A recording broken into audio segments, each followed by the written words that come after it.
ಬಾ ಬಾ ಬರಲ್ಲ ಅಲ್ಲೇ ಇರು. ಹಾಯ್ ಫ್ರೆಂಡ್ಸ್, ಎಲ್ಲರೂ ಹೇಗಿದ್ದೀರಾ? ಇವತ್ತು ಬಂದು ಶನಿವಾರ ಬೆಳಿಗ್ಗೆ ಟೈಮ್ ಬಂದು 8:15 ಆಗ್ತಾಯಿದೆ. ಕುತ್ಕೊಂಡು ಯೋಚನೆ ಮಾಡ್ತಾಯಿದ್ದೀನಿ ತಿಂಡಿ ಏನು ಮಾಡೋದು ಅಂಥೇಳಿ.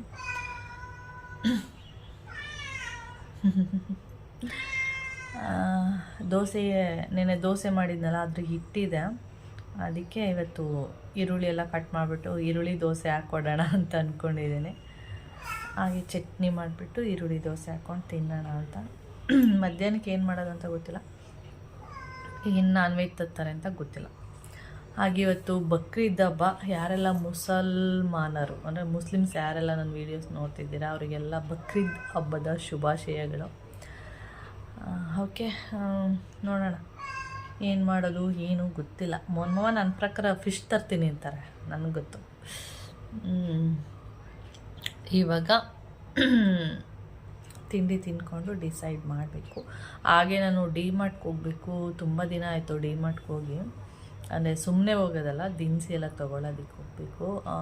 ಸುಮಾರು ಒಂದು 15 ದಿನದ ಹಿಂದೆನೇ ಹೇಳಿದ್ದೆ ಕೌಶಿ ನಾವು ಡಿ-ಮಾರ್ಟ್ಗೆ ಹೋಗೋಣ ಅಂತ. ನಾನು ಹೋಗ್ತೀನಿ ಅಂತ ಹೇಳಿದ್ದೆ. ಅದಕ್ಕೆ ಅವನು ಪ್ರತಿ ಸಾರಿ ಏನು ಮಾಡ್ತಾನೆ, ನಾನು ಬರಬೇಕು ನಿಮ್ಮ ಜೊತೆ, ಸೊಳ್ಳೆ ನಾನು ಬರಬೇಕು, ನೀವೊಬ್ಬರೇ ಹೋಗಬೇಡಿ ಡಿ-ಮಾರ್ಟ್ಗೆ, ನಾನು ಬರ್ತೀನಿ ಅಂತ ಹೇಳ್ತಾ ಇರ್ತಾನೆ. ಅವ್ನು ಬಿಸ್ಕೆಟ್ಗಳನ್ನ ತೊಗೋಬೇಕಲ್ಲ, ಅದಕ್ಕೆ ಸರಿ ಆಯಿತು. ನಾನು ಹೆಚ್ಚಾಗಿ ಫ್ರೈಡೇ ಹೋಗ್ತೀನಿ.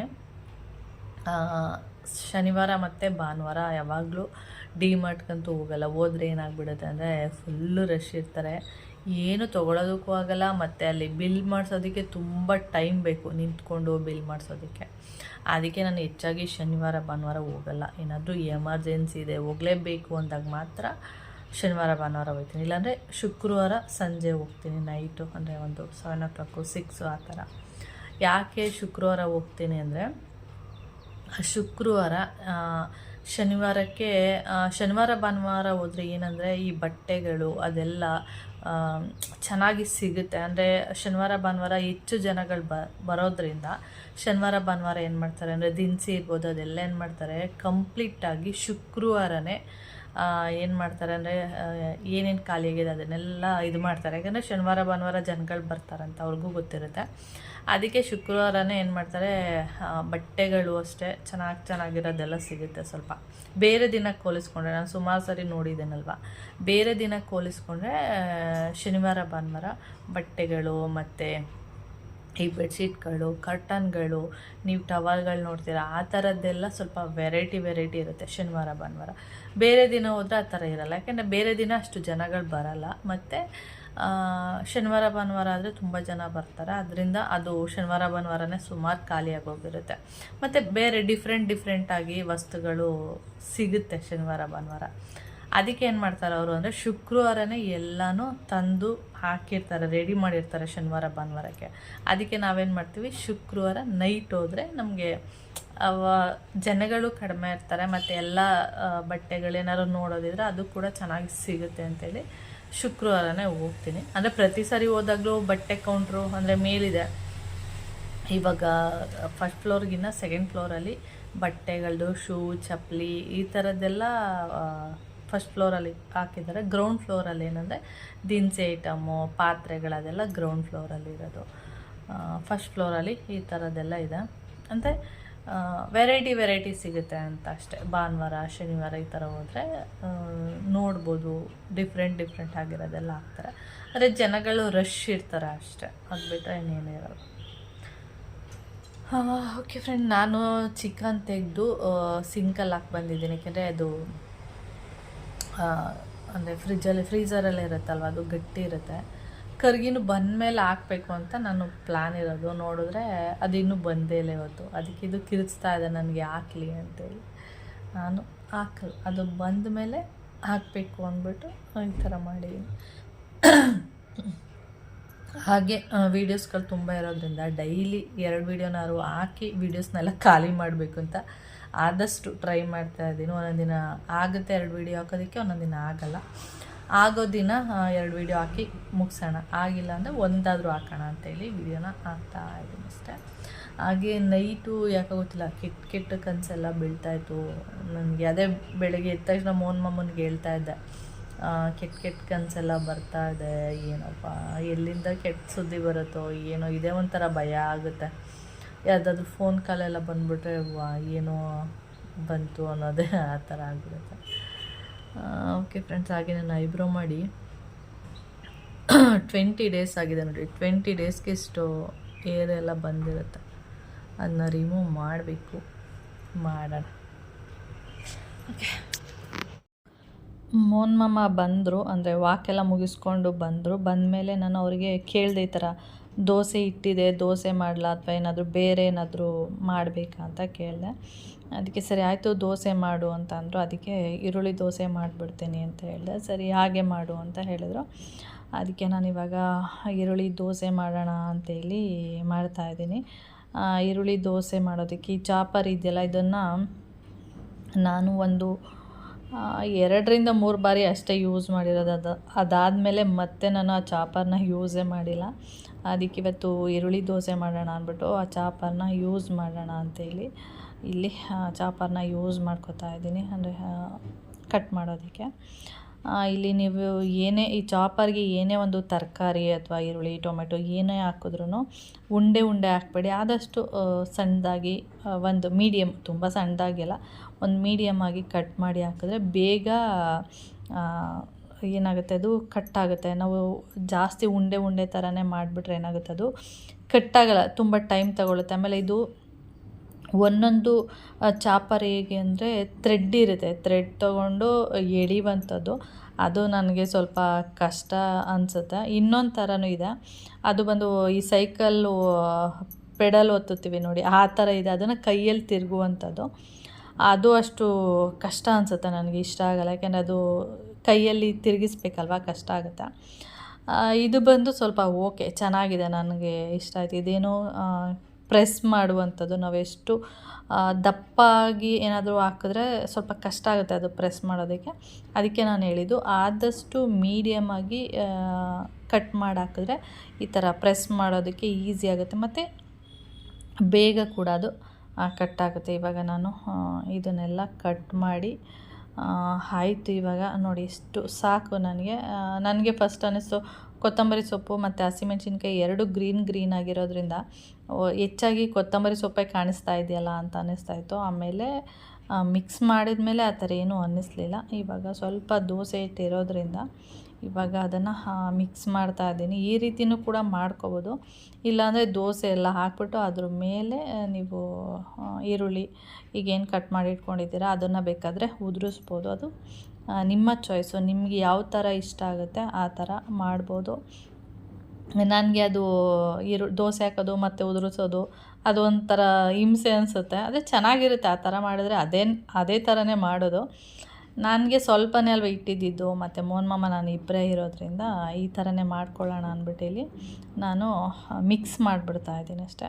ಒಂದೆರಡು ಹಸಿಮೆಣ್ಸಿನ್ಕಾಯಿ ಮತ್ತು ನೀವು ಕ್ಯಾರೆಟ್ ಎಲ್ಲ ಹಾಕ್ಕೋಬೋದಿತ್ತು, ನಾನು ಮರ್ತುಬಿಟ್ಟೆ, ನಾನು ಹಾಕ್ಕೊಂಡಿಲ್ಲ. ನೀವು ಬೇಕಂದರೆ ಕ್ಯಾರೆಟ್ ಎಲ್ಲ ಹಾಕ್ಕೊಂಡು ನೀಟಾಗಿ ಮಿಕ್ಸ್ ಮಾಡಿ ದೋಸೆ ಹಾಕಿದ್ರೆ ಒಳ್ಳೆ ದೋಸೆ ಆಗುತ್ತೆ, ಈರುಳ್ಳಿ ದೋಸೆ ಹೇಗೆ ಅಂದರೆ ಸ್ವಲ್ಪ ತೆಳು ಬರಲ್ಲ, ದಪ್ಪವಾಗಿ ಬರುತ್ತೆ. ಇವಾಗ ನಾನು ಮೋಹನ್ ಮಾಮನಿಗೆ ಫಸ್ಟು ಹಾಕ್ಕೊಟ್ಬಿಟ್ಟು ಆಮೇಲೆ ನಾನು ಹಾಕ್ಕೊಂಡು ತಿಂದಿದ್ದು. ನಾನೇನು ಮಾಡಿದೆ, ಹೆಸ್ರು ಕಾಳೆಲ್ಲ ಇತ್ತಲ್ಲ, ಅದಕ್ಕೆ ನಾನು ಸ್ವಲ್ಪ ಹೆಸ್ರು ಕಾಳನ್ನ ಹಾಕ್ಕೊಂಡಿದ್ದೀನಿ.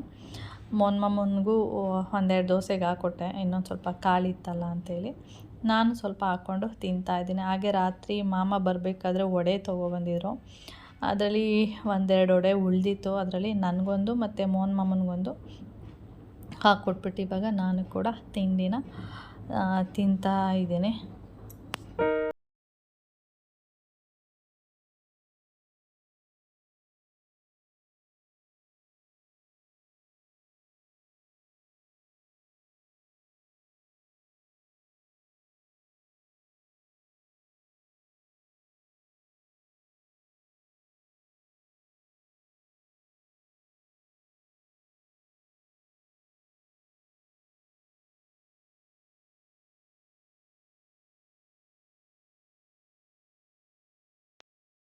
ತಿಂಡಿ ಎಲ್ಲ ತಿಂದ್ಕೊಂಡು ಹಾಗೆ ನಿನ್ನೆ ಈರುಳ್ಳಿ ಎಣ್ಣೆ ಏನು ಮಾಡಿದ್ದೆ ಕೂದಲಿಗೆ, ಅದನ್ನು ಇವಾಗ ಒಂದು ಬಾಟಲಿಗೆ ಬಿಟ್ಟಿಡೋಣ ಅಂತೇಳಿ ಬಿಡ್ತಾ ಇದ್ದೀನಿ.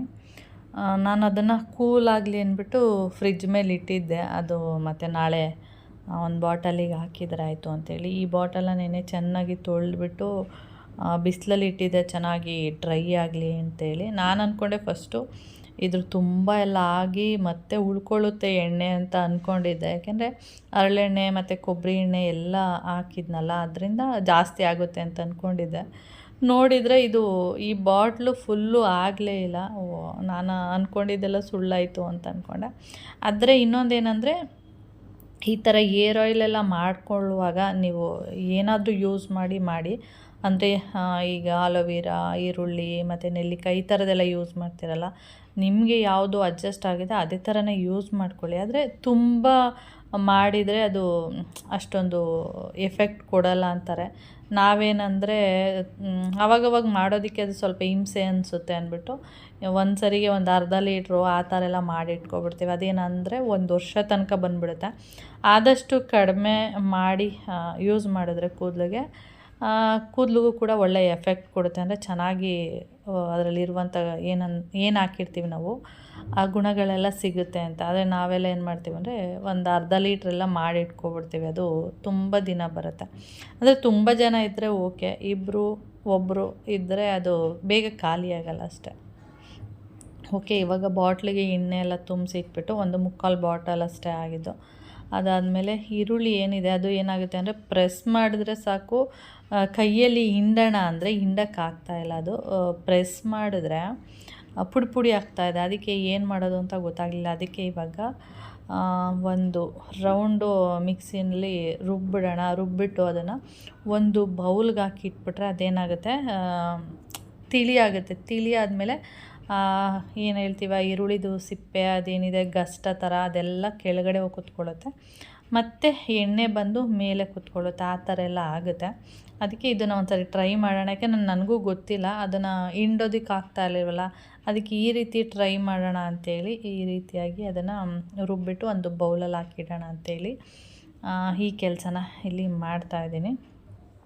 ನಾನು ಫಸ್ಟ್ ಅಂದ್ಕೊಂಡೆ ಈರುಳ್ಳಿನ ಅದು ಏನಿದೆ ಇದನ್ನು ರುಬ್ಬಿಟ್ಬಿಟ್ಟು ಇದೇ ಥರನೇ ಕೂದಲಿಗೆ ಹಚ್ಕೋಬೋದು. ಅದೇನಂದರೆ ಅದು ಫುಲ್ಲು ಕೂದಲಲ್ಲಿ ನಾನು ಸ್ವಲ್ಪ ಕೂದಲಿಗೆ ಹಚ್ಕೊಂಡಿದ್ದೆ. ಅದು ಏನಾಗುತ್ತೆ ಅಂದರೆ ಉದುರೋದಕ್ಕೆ, ಅಂದರೆ ಅದು ಫುಲ್ಲು ನೈಸ್ ಆಗಿರಲ್ವಲ್ಲ, ಅದು ಕೂದಲಿಂದ ತಲೆಯಿಂದ ಬಟ್ಟೆ ಮೇಲೆ ಅಲ್ಲೆಲ್ಲ ಉದುರುತ್ತಾ ಇರುತ್ತೆ. ಅದಕ್ಕೆ ಸ್ವಲ್ಪ ಹೊತ್ತು ಬಿಟ್ಬಿಟ್ರೆ ಅದು ತಿಳಿ ಆದಮೇಲೆ ಅದ್ರ ಎಣ್ಣೆನ ನಾವು ಯೂಸ್ ಮಾಡ್ಕೋಬೋದು. ಕೂದಲಿಗೆ ಬೀಸೋಕ್ಕೋ ಬದಲು ಈ ರೀತಿ ನೋಡಿ ಯೂಸ್ ಮಾಡ್ಬೋದು. ಇಲ್ಲ ನಾವು ಅದೇ ಥರನೇ ಒಂದು ಈರುಳ್ಳಿದು ಏನು ರುಬ್ಬಿದ್ದೀವಿ ಸೇಮ್ ಹಾಗೆ ಯೂಸ್ ಮಾಡ್ತೀವಿ ಅಂದರೂ ಕೂಡ ನೀವು ಯೂಸ್ ಮಾಡ್ಕೋಬೋದು. ಈ ರೀತಿ ಮಾಡ್ತಾಯಿದ್ದೀನಿ ನಾನು. ಓಕೆ, ನಮ್ಮ ಗುಮ್ಮಿ ನೋಡಿ ನಾಮ ಬಂದು ಸ್ಮೆಲ್ ಬರ್ತಾ ಇದೆಯಲ್ಲ, ಅದಕ್ಕೆ ಬಂದು ಕಿತ್ಕೋತಾ ಇದ್ದಾಳೆ. ಹಾಗೆ ಶನಿವಾರ ಸಂತೆಯಿಂದ ನೇರಳೆಹಣ್ಣೆ ಎಲ್ಲ ತಂದಿದ್ರು, ಅದಕ್ಕೆ ಸ್ವಲ್ಪ ಉಪ್ಪೆಲ್ಲ ಹಾಕಿ ನೆನೆಸಿಟ್ಟಿದ್ದೀನಿ. ಹಾಗೆ ಏನಂದರೆ ಮಟನ್ ಸಾಂಬಾರು ಮಾಡಿದ್ದೀನಲ್ಲ, ಅದಕ್ಕೆ ಅದು ಅದ್ರ ಸ್ಮೆಲ್ಲಿಗೆ ಬಂದು ಕಿರ್ಚುತ್ತಾ ಇದೆ. ಅಂದರೆ ಅವತ್ತು ಶನಿವಾರ ಮಾಮ ತಲೆ ಮಾಂಸ ತರ್ತೀನಿ ಅಂತ ಹೋದರು. ಅಂದರೆ ಬಕ್ರೀದ್ ಹಬ್ಬ ಇರೋದರಿಂದ ಇವತ್ತು ತುಂಬ ಮರಿಗಳನ್ನೆಲ್ಲ ಕೂದಿರ್ತಾರೆ. ಆದ್ದರಿಂದ ನಾನು ತಲೆ ಮಾಂಸ ತೊಗೊಬರ್ತೀನಿ ಅಂದ್ಬಿಟ್ಟು ಹೋಗಿದ್ದು. ಅದಾದಮೇಲೆ ಮಟನ್ನು ಚೆನ್ನಾಗಿತ್ತು, ತಲೆ ಮಾಂಸ ಬೇಡ ಅಂದ್ಬಿಟ್ಟು ಮಟನೇ ನನಗೆ ಚೆನ್ನಾಗಿ ಕಾಣಿಸ್ತಾಯಿತ್ತು, ಚೆನ್ನಾಗಿದೆ ಅಂತ ಅನ್ನಿಸ್ಬಿಟ್ಟು ಅವರು ಒಂದು ಅರ್ಧ kg ಮಟನ್ ತೊಗೊಬಂದರು. ಅಂದರೆ ಕೌಶಿ ಇರಲಿಲ್ಲ, ನಾನು ಮತ್ತು ಮಾಮ ಅಲ್ವಾ, ಅದಕ್ಕೆ ಒಂದು 1/2 kg ಸಾಕು. ಅವ್ನು ಬಂದಮೇಲೆ ಮಧ್ಯೆ ಬೇಕಾದರೆ ಯಾವಾಗಲಾದ್ರು ತೊಗೊಳ್ಳೋಣ ಅಂದ್ಬಿಟ್ಟು 1/2 kg ಮಟನ್ ತಂದಿದ್ರು. ಅದ್ರದ್ದು ಸಾಂಬಾರು ಮಾಡಿದ್ದೆ. ಹಾಗೆ ಅವತ್ತು ಬಕ್ರೀದ್ ಹಬ್ಬ ಇರೋದ್ರಿಂದ ತುಂಬ ಮರಿಗಳನ್ನ ಕೂದಿರ್ತಾರಲ್ಲ, ಅದಕ್ಕೆ ಅವರು ಈ ಗೋಡೆ ರಕ್ತ ಅಂತ ಏನು ಹೇಳ್ತೀವಿ ಅದನ್ನು ತೊಗೊಳ್ಳಿ ಸರ್, ತುಂಬ ಇದೆ, ಒಳ್ಳೆಯದು ಅದು ಅಂತ ಹೇಳ್ತಾಯಿದ್ರಂತೆ.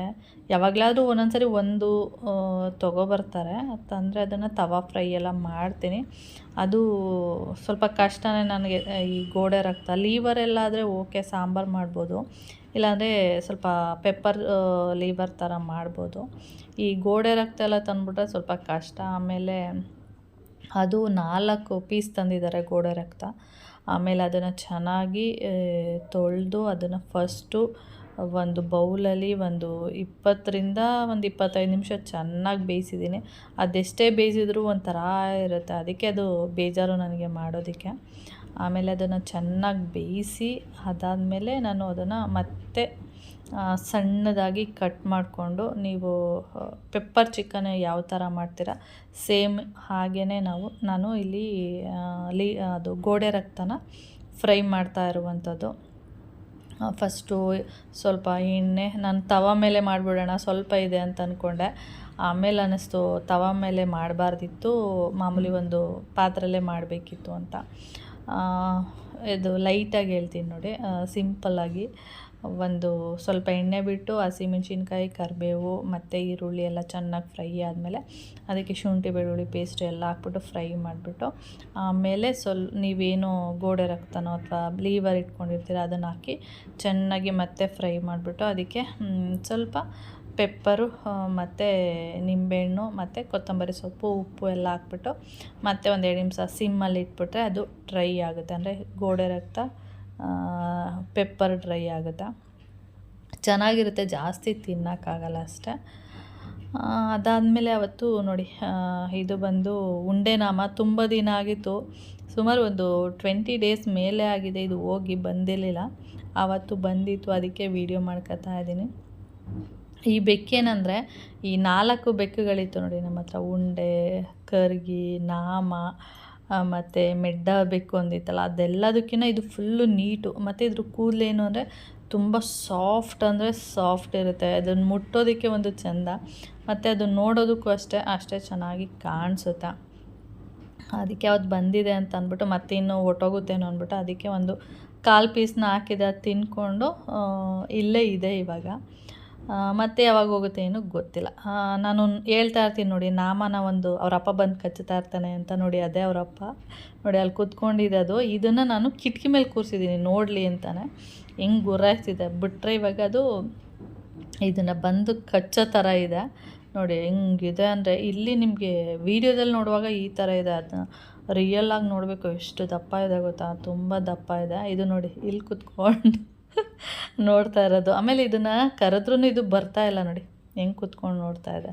ಅದು ಆ ಕಡೆ ಮನೆ ಕಿಟಕಿ ಮೇಲೆ ಕೂತ್ಕೊಂಡಿದೆ, ಪಕ್ಕದ ಮನೆ ಕಿಟಕಿ ಅಂದರೆ ಸಜ್ಜೆ ಎಲ್ಲ ಬರುತ್ತಲ್ಲ ಅಲ್ಲಿ ಕೂತ್ಕೊಂಡು ನೋಡ್ತಾ ಇದೆ. ಇದು ಇಲ್ಲಿ ಕೂತ್ಕೊಂಡು ನೋಡ್ತಾ ಇದೆ. ಬರಲೇ ಇಲ್ಲ ಅದು, ಸುಮಾರು ಹೊತ್ತು ಇಲ್ಲೇ ಕೂತ್ಕೊಂಡು ನೋಡ್ತಾ ಇತ್ತು, ಅದು ಕೂಡ ಅಲ್ಲೇ ಕೂತ್ಕೊಂಡು ನೋಡ್ತಾ ಇತ್ತು. ಆಮೇಲೆ ಯಾವಾಗ ಬಂತು ಏನೋ ಗೊತ್ತಿಲ್ಲ. ಈ ಥರ ಅದೇ ಬಂದು ಯಾವಾಗಲಿಗೆ ಪರ್ಚ್ಬಿಟ್ಟು ಮೈನೆಲ್ಲ ಹೋಗುವಂಥದ್ದು. ಓಕೆ ಫ್ರೆಂಡ್ಸು, ಶನಿವಾರದ ವೀಡಿಯೋ ಈ ಥರ ಇತ್ತು. ನೆಕ್ಸ್ಟ್ ವೀಡಿಯೋದಲ್ಲಿ ಸಿಗೋಣ. ಓಕೆ, ಬಾಯ್.